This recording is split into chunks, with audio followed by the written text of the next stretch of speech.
বিসমিল্লাহির রহমানির রহিম। সংগ্রামী সকল ফেসবুক ভাই বোন বন্ধু, বাংলাদেশের বাইরে এই ভিডিওটি যারা দেখবেন, আমার পক্ষ থেকে জানাই সংগ্রামী সালাম। আসসালামু আলাইকুম। সংগ্রামী উপস্থিতি, আমার মোবাইল স্ক্রিনে দেখতে পাচ্ছেন একটি শহরের ছবি। তো আমি যে ছবিটা আপনাদের দেখাতে চাই, সে ছবিটা আপনাদের দেখে বলতে হবে যে এই ছবিটা কোন শহরের ছবি, এত সুন্দর কোন বাংলাদেশের শহর, এই শহরের নাম কি, আপনাদের এই বিষয়গুলো বলতে হবে। আমি কিন্তু এই বিষয়গুলো যদি আপনারা বলতে পারেন, তাহলে কিন্তু আমি আপনাদের পুরস্কৃত করব। কিভাবে পুরস্কৃত করব? আমি পুরস্কৃত করব, আমার কমান্ড করবেন, আপনারা কমান্ডে লিখে দেবেন যে এই শহর, এই শহর, এই শহর।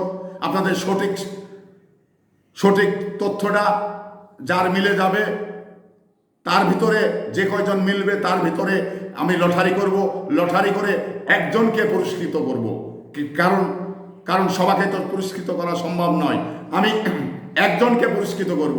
তো সেই ব্যক্তি আসলে কে হবেন, এটাই কিন্তু দেখার বিষয়।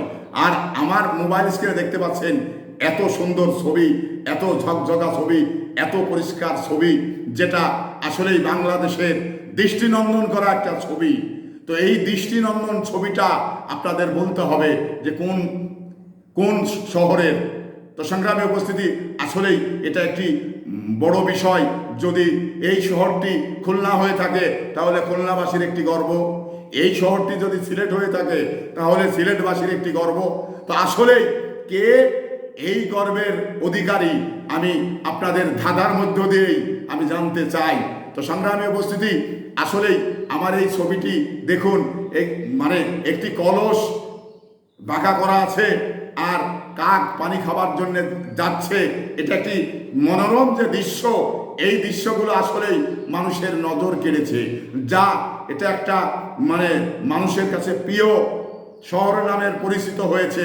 এই শহরটির নাম কি আপনাদের বলতে হবে।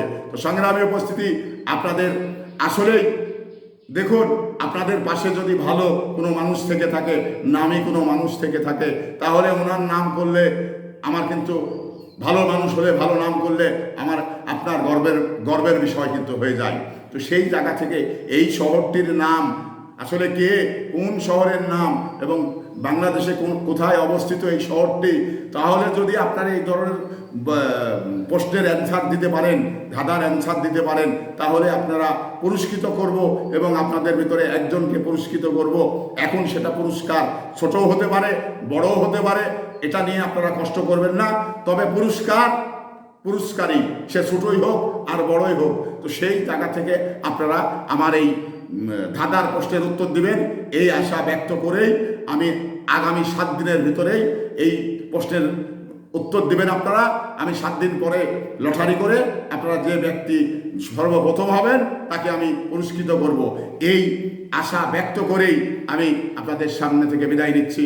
আসসালামু আলাইকুম ওয়া রাহমাতুল্লাহ।